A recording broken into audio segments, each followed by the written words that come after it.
So this is Acts chapter 23, the scripture for the 17th of June. Now, where we last left off, the captain of the cohort being 1,000 troops, and the captain of the cohort being called a tribune.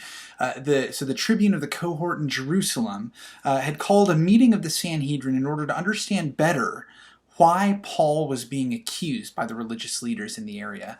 This was a big deal to try to understand, because if Paul was being seditious or trying to draw people away from Caesar, that was a big crime. That was not something that the Roman Empire smiled upon. So Paul is given an opportunity to share the good news with the Sanhedrin. Now, Paul likely knew, or had at least worked alongside a number of members of the Sanhedrin, even if he had been away from them for maybe a couple decades at this point, back when he had persecuted the early church, when he was named Saul. It's possible he even knew Ananias and had an opinion about Ananias, just didn't know that he was high priest at this time. Now, throughout Acts, you may have noticed this phrase come up a number of times, whether it's gazed, looked intently, studied, but it comes up again in this passage. And it's been used in Acts sort of as a signal to say, hey, sit up, pay attention, something's about to happen. It's used when Jesus ascends to heaven. It's used when Peter heals the lame man outside the temple. It's used when Stephen is martyred. It's even used when Peter sees the spread of non-kosher food before the Gentiles begin to be converted. And it's used several times prior to Paul healing someone. Paul saw beyond the obvious when he looked intently at the Sanhedrin.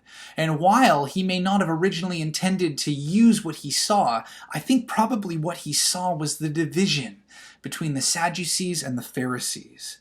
The Pharisee-Sadducee split is a split that we get a little bit of a window into in the Gospels, and which the writer of Acts, Luke here, gives a little bit of an idea around. But the Pharisees and Sadducees were two of sort of the four major parties of Judaism at this time.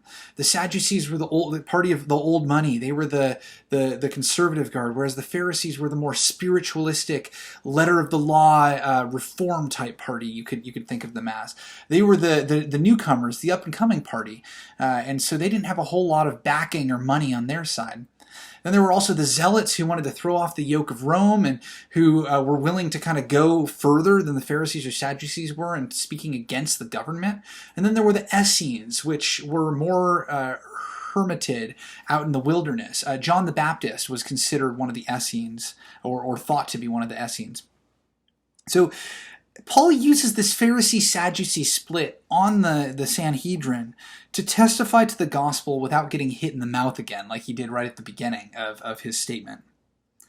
So after this, the tribune brings Paul away from the now potentially violent Sanhedrin, which kind of descended into chaos when Paul asserted that he believes in the resurrection of the dead, and that's why he's being put on trial.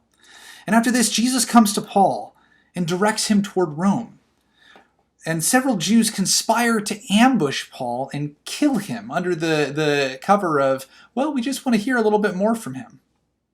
Fortunately, Paul's nephew somehow learns of this plot. Whether the nephew had family friends who were involved in this, whether the nephew himself was involved in it, but then realized, oh, this is against my uncle, I can't do this. The scripture doesn't say, but the nephew somehow finds out about the plot and is able to, through Paul's influence, is able to bend the ear of the tribune and get Paul to be moved.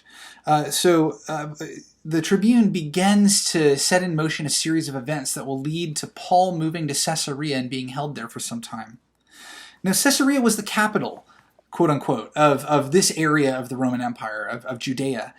And the governor of the region had his headquarters located there.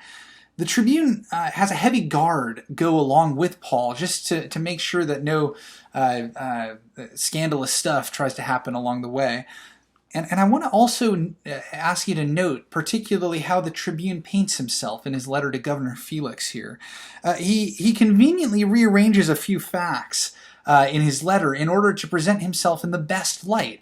How, he rescued this helpless fellow from a religious ardor that was going to take him and kill him. The Governor Felix, having been charged with keeping the peace in the region, then wants to discuss matters with Paul until he doesn't want to discuss matters with Paul, until the representatives from the Sanhedrin arrive. And so they wait there for a few days.